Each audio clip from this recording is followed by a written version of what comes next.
Fantasy from the fairway, the return after the Memorial. We are riding solo this week.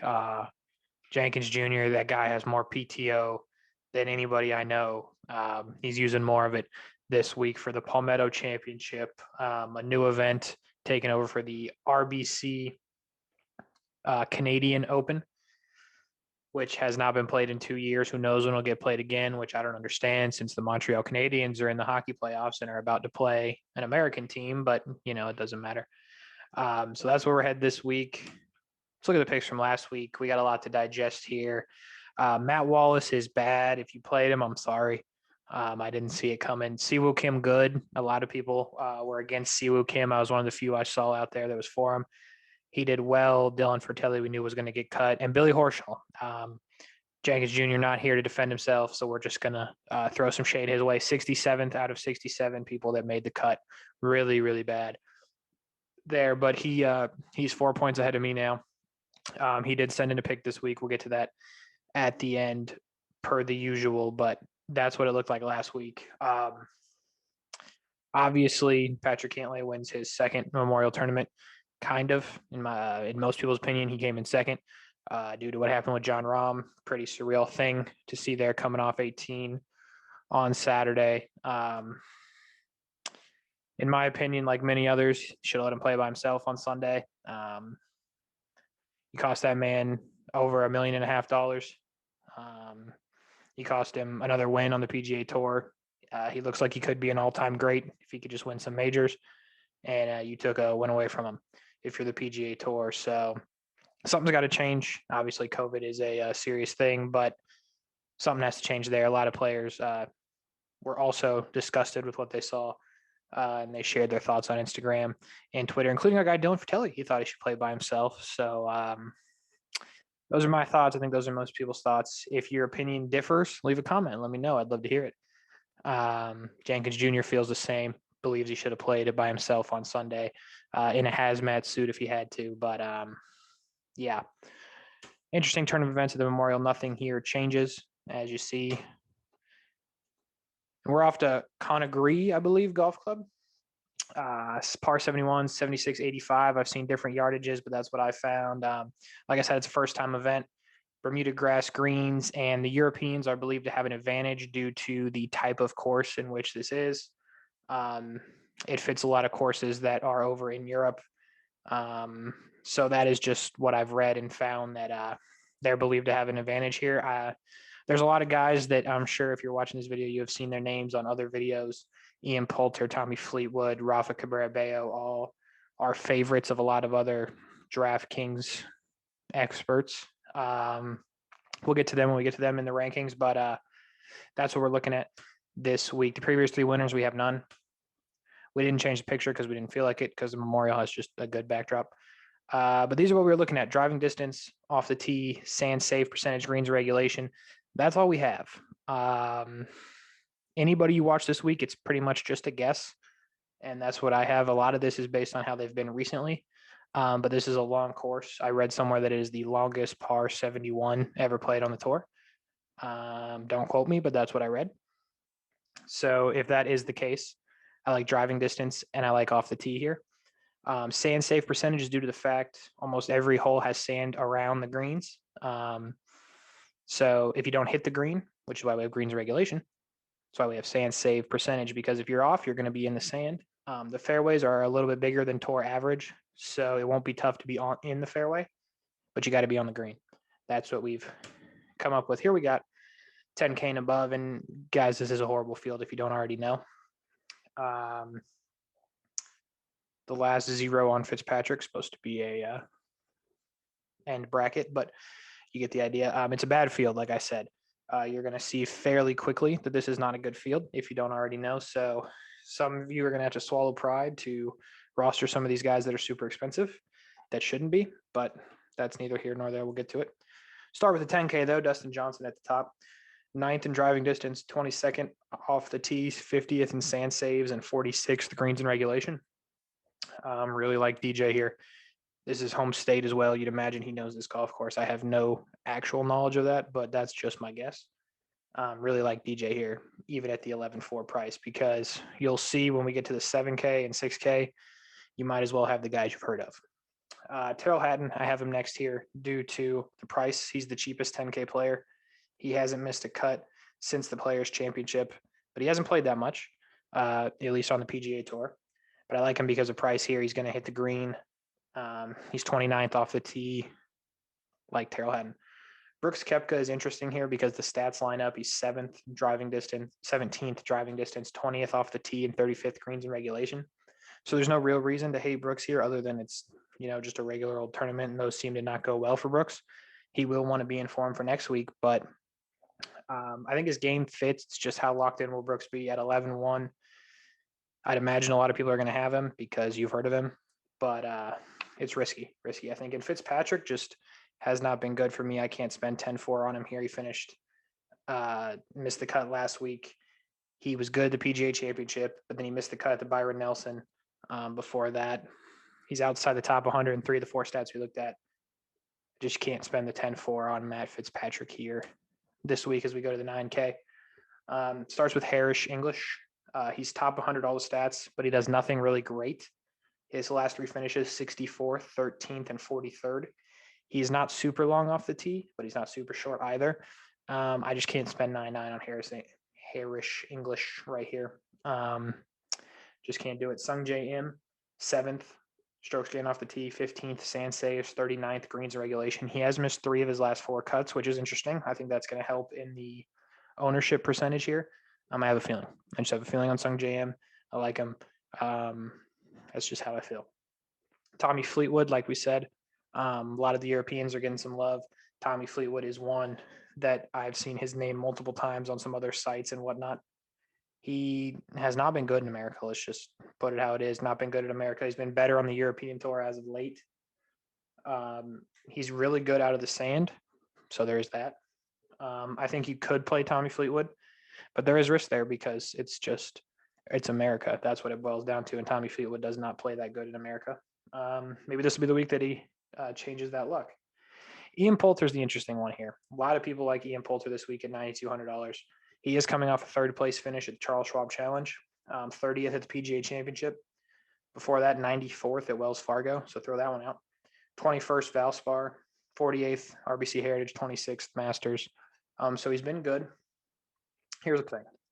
199th greens in regulation, 146th off the tee, 195th driving distance. It worries me. That's fine. There's a style of course that you think he's going to play well, and that's fine, but we don't know that to be fact. At $9,200, I'm going to stay away from Ian Poulter.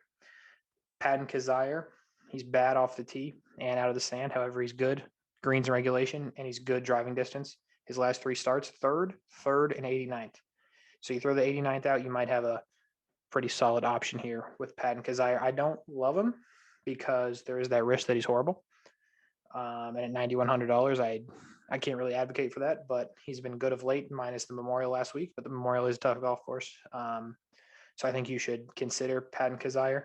And our last guy in the 9K range is our boy Garrick Higo from South Africa. We pretty much know nothing other than this. His last few European starts: 1st, 8th, 1st, and 4th. So that counts for something. If the Europeans are going to be, he plays on the European Tour. He's not European, but if people are correct and this style of course fits the European Tour courses, you might want to watch out for that guy. At $9,000, as we go to the 8K, Alex Noren, another guy that people seem to be high on this week. He's 184th greens in regulation, 183rd off the tee. He did finish 13th of the Memorial, but don't love him enough to thumbs him up here. Keith Mitchell, who at $8,800, I couldn't imagine thumbsing up, but he's 31st driving distance, 19th off the tee. He is 138th greens in regulation, which is not good, but I like the distance. I like his game off the tee. His last 3 finishes, 96th, not good, 26th, better, 3rd, really good. So Keith Mitchell, an option here for sure. Kevin Kisner does not hit it far enough, nor is he good off the tee, so I'm going to avoid Kisner. Lucas Glover would be next at $8,600, 64th greens in regulation, 43rd off the tee. His last 3 starts, 8th, 37th. Those are his last 2, 8th and 37th. And I've read something that I believe this is his home course. Don't quote me again. But Lucas Glover's playing well. $8,600 is a lot for someone like this. But as you're seeing by the other names on this graphic, that's what you're getting. He's been good. I think you could play Lucas Glover as you could Harold Varner III. 52nd driving distance, 56th off the tee, 82nd greens in regulation. He's made 4 of his last 5 cuts, like Harold Varner. Jonathan Vegas finally makes a thumbs up graphic for the first time in the history of fantasy from the fairway. So shout out to him. 19th driving distance, 5th off the tee, 65th greens in regulation. He's made 4 straight cuts. Jonathan Vegas, probably a sleeper, I'd say. A sleeper this week. CT Pan is outside the top 100 in all of the stats we looked at. Brent Snedeker, not good. Not far enough. Doesn't hit the green. Just no. And Stallings and Redmond, I cannot advocate for them at that price. 8,000 is just too high. If you had to pick one, I'd go with Redmond. But if you have 8,000 and you need an $8,000 golfer, just spend 7.9 and get Luke List as we move on to the 7K. Luke List, 7th driving distance, 8th off the tee, 43rd sand saves, and 48th greens in regulation. All very good for Luke List. Which brings us to Rafa Cabrera Bello, another guy people are super high on this week. I am not. He's 173rd driving distance, 170th off the tee, 183rd in sand saves, 182nd greens in regulation. Not good. Not good at all. His last 3 starts, 21st, 32nd, and 37th. Those are decent. But the stats scare me there. I'm going to stay away from Rafa, but feel free to. I just don't see it. Sepp Straka, we had to kind of fill up the graphic. That's why we put Sepp. He's top 100 in all the stats, but he has been bad recently. So it's a risk. And that's when you come to Vincent Whaley at 77, the best kept secret in fantasy golf this year. 7 of his last 8 starts have been top 35s. He's been incredible. He's been a 6K golfer the whole time. However, he's 192nd sand saves and 106th driving distance. I just don't think this is the course for him, although he seems to play well at every course.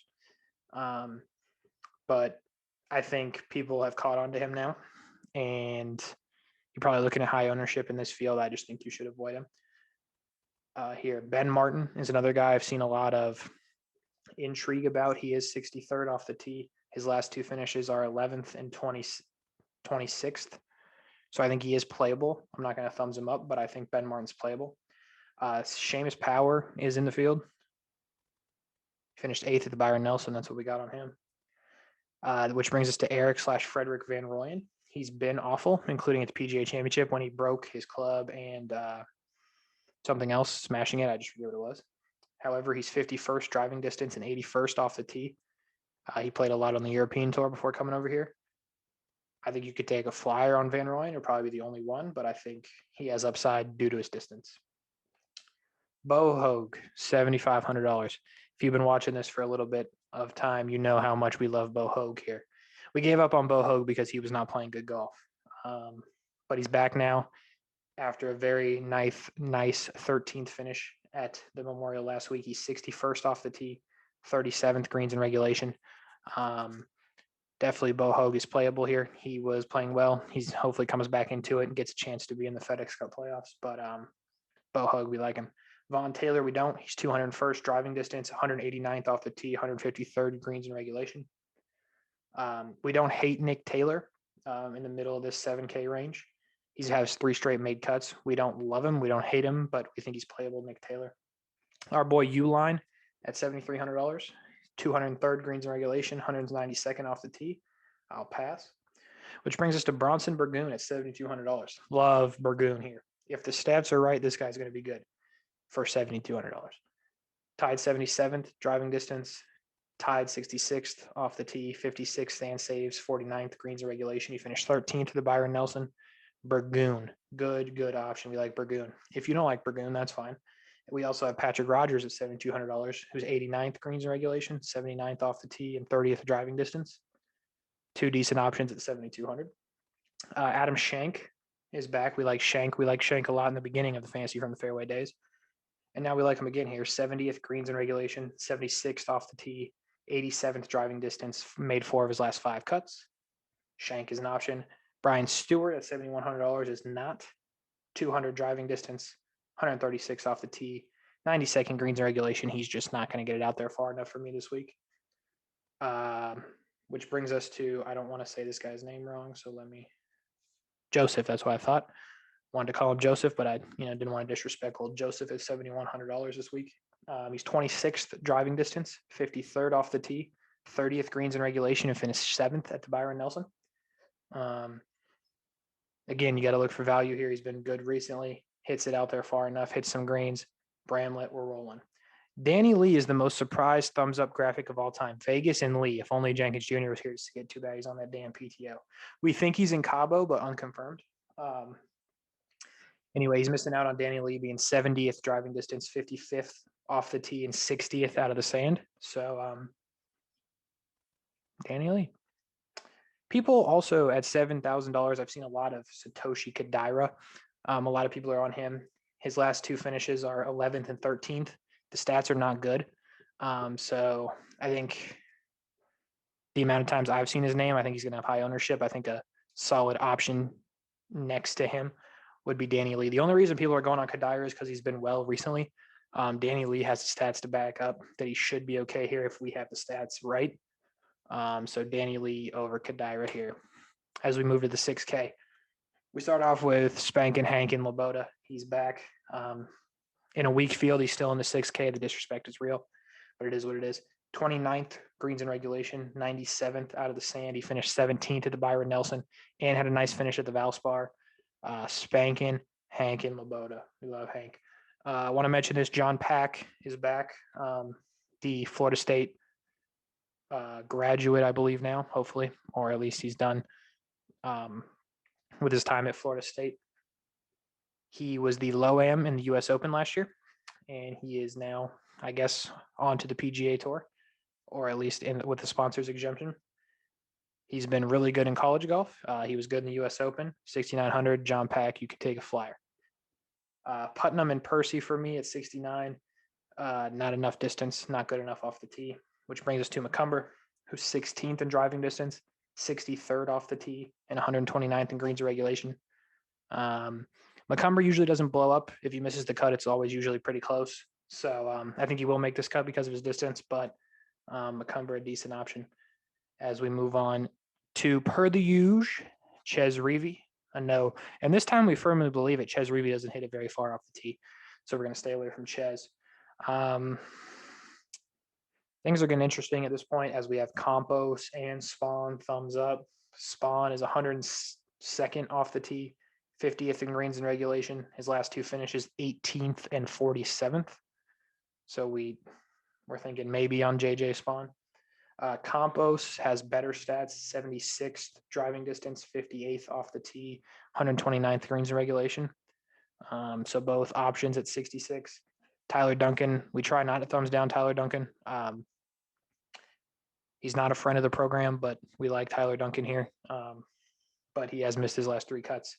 He is 169th in driving distance, 176th in sand saves, 166th greens regulation. So Tyler Duncan doesn't look promising this week.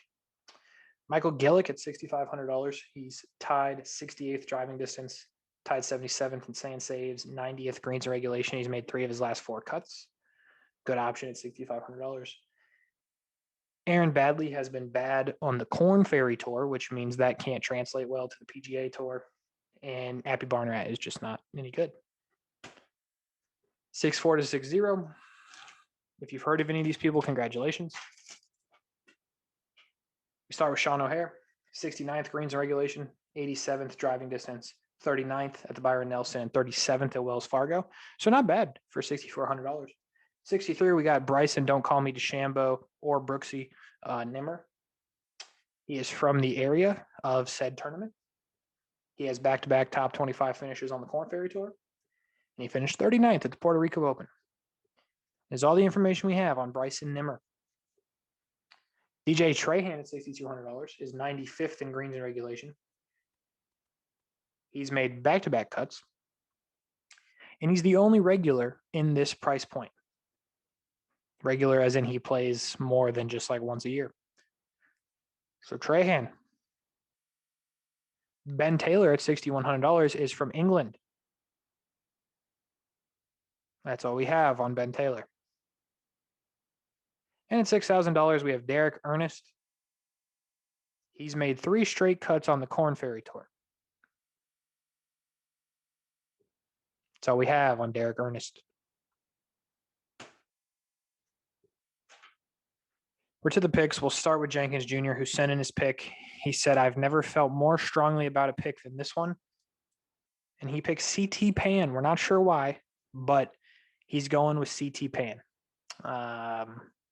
It is a heck of a choice. I hope it works out for him. We like CT Pan, good guy.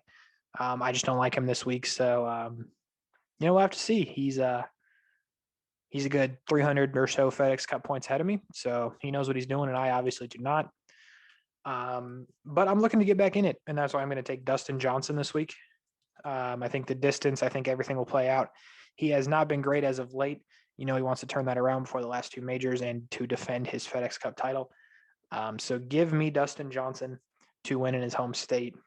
When we started doing these picks, obviously we can only pick these guys once. I talked about not trying to burn people at weird times. I think that's what Jenkins Jr. would say if he was here when I wrote down Dustin Johnson, but he's in Cabo. So that's really, we don't really care what he has to say.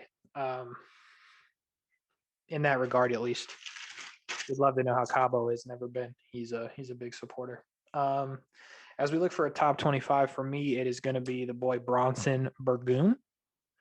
We're going to go back to the thing to make sure we spell it right. Okay. We believe that's how you spell it, Burgoon. So we're going to go with Bronson here. Got a feeling about Bronson. That's pretty much what it boils down to. And let's check back with Jenkins Jr. Hold on. Let's see if we got a top 25 from him. Is he in the price point?